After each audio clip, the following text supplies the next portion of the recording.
Following is a presentation of 13ABC Action News. Now, your table is ready. Join 13ABC's Jeff Smith with the decision makers of Northwest Ohio and Southeast Michigan. This is the Roundtable.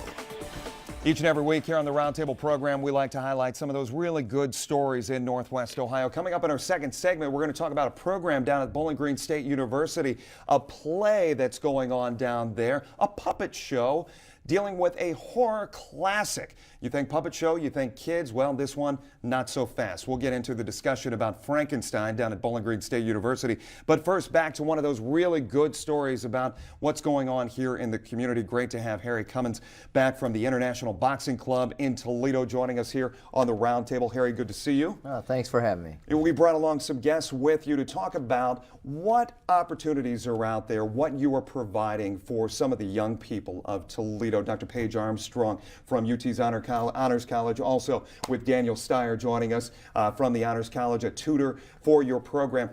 There's a new video that has hit YouTube that we caught wind of this week that we took a look at, and it really highlights not only, you've talked so many times about the International Boxing Club teaching more than just boxing. That is your mantra. That is what you are trying to do. You are trying to instill life lessons into these kids, aren't you? That's exactly it. We're trying to develop habits for these kids to become champions in life. We want these kids to be successful. Doctor, talk about, you said this was one of those things. You saw the opportunity to highlight, the University of Toledo saw the opportunity to highlight what's going on the east side.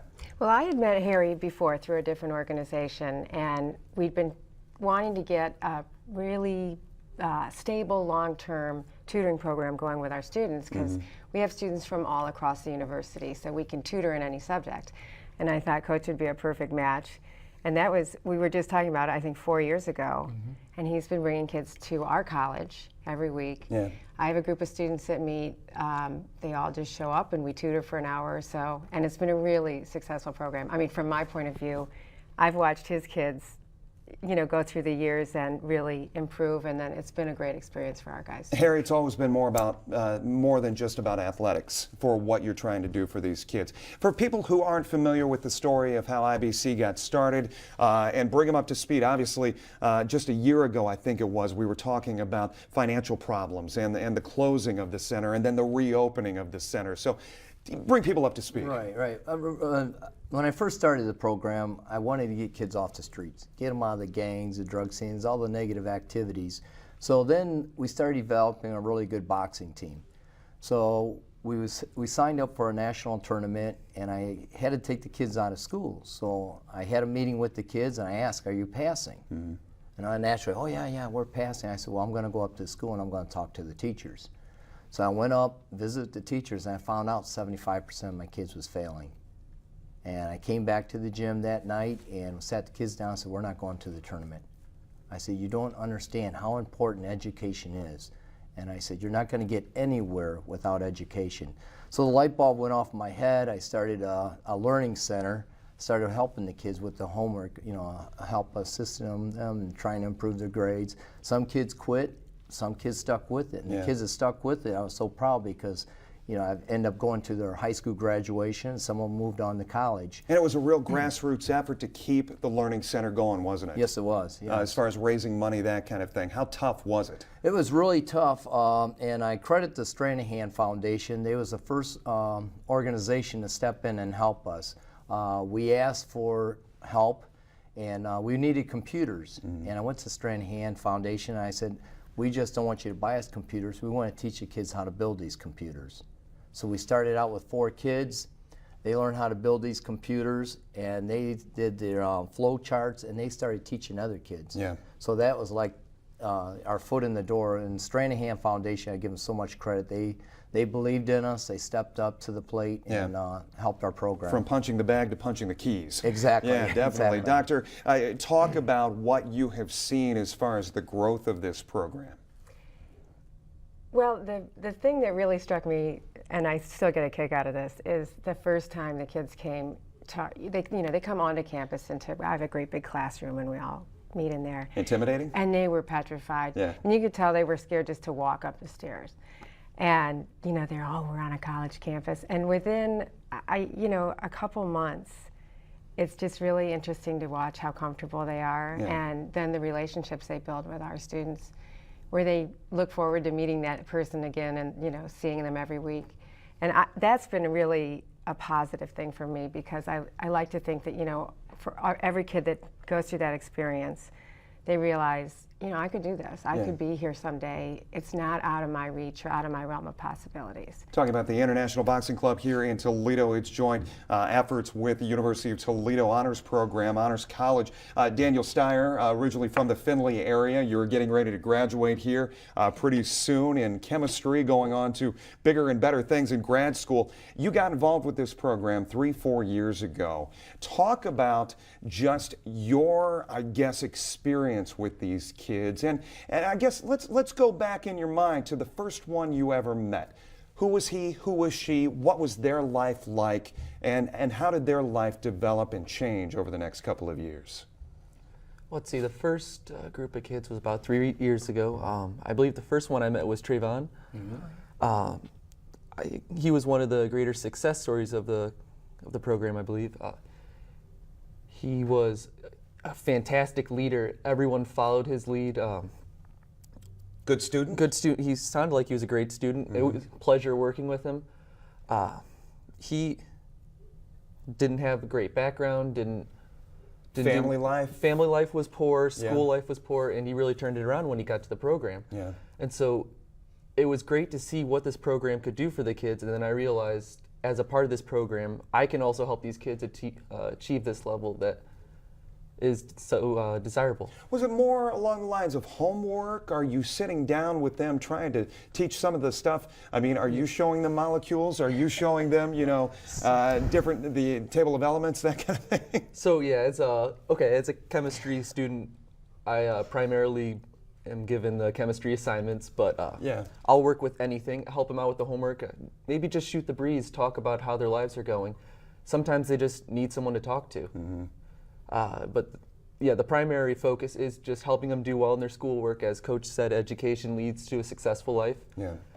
And you just go from there. Yeah, Coach, talk a little bit about, now I want to point people in the direction, I've got it pulled up for people to see at home, ibctoledo.org, the place you can go to find out more information as far as International Boxing Club of Toledo. From the beginnings, and he talks about success stories like Trayvon, what do you notice in these kids and when the light goes on? Well, I notice the hardest part is when they come in is just opening the books. That's the hardest part. Once we get the kids opening the books and they start doing the schoolwork, next thing you know, the grades are picking up. And once they bring that grade card in, those grades is turned around, that's when their attitudes has changed. We talked about the intimidation of being on campus, but once these kids hear that they're going to be affiliated with, or I don't even know if you address it to them, like, we're going to link you guys up with some honor students. I mean, that would probably have them take a back seat and think to themselves, I don't know if I'm an honor student, Coach. I don't know if I'm able to do something like this. How do you get past that barrier? Well, like Dr. Armstrong was saying earlier, the kids are intimidated at first. But after there for actually a couple weeks, on Mondays when we go to the university, the kids are all lined up with their book bags and they can't wait to jump in the van. They're saying, we're going to the university, and they're just so proud. Yeah. I wanted to talk to you a little bit about, as we go into a summer of uncertainty when it comes to funding for programs that are available for area youth. You've been watching the news, you've been reading the papers. What do you notice? What do you recognize? Do you think this is going to be a real problem going into the summer if, one, we can't find the funding for the pools to open, or just what are you guys doing to kind of ramp it up as far as providing outlets? Yeah, what we're going to do is we keep the kids active. We do educational programs. We have photography. We have a vocational training center where we teach carpentry, electrical, and plumbing. We have a reading club. We also have a garden. We also have a program, this is going to be our 4th summer that we're going to, it's called Starting Up Your Own Business. Every week we bring in a guest speaker from different businesses, either attorneys, real estate, business owners, and then at the end of the summer, they're going to do a presentation. We bring in a group of business owners to be judges, and they'll have their presentations, they'll have their startup costs of their business, their expense sheets and that. And almost like a little Shark Tank. Exactly. And the kids, they love doing it. And then what we do is reward them at the end of the summer, we'll take them to a nice restaurant to eat, and it's so enjoyable. The kids are dressed up, they're wearing ties, and you know, they're looking around and said, you can have this. Yeah. What I guess onus is on you with the parents, with following their progress on trying to see they did this on a test in high school. Do these kids come back and they tell you, I did this on a test? Do they have progress reports? Are they responsible for updating you on, you know, I'm going to get into this college, this is the next step that's going for me? Doctor? I don't have any interaction with the parents. Yeah.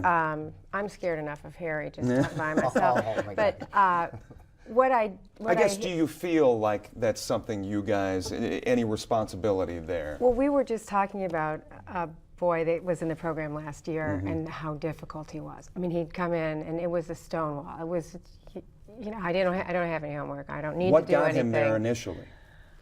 Well, Boxing. Yeah?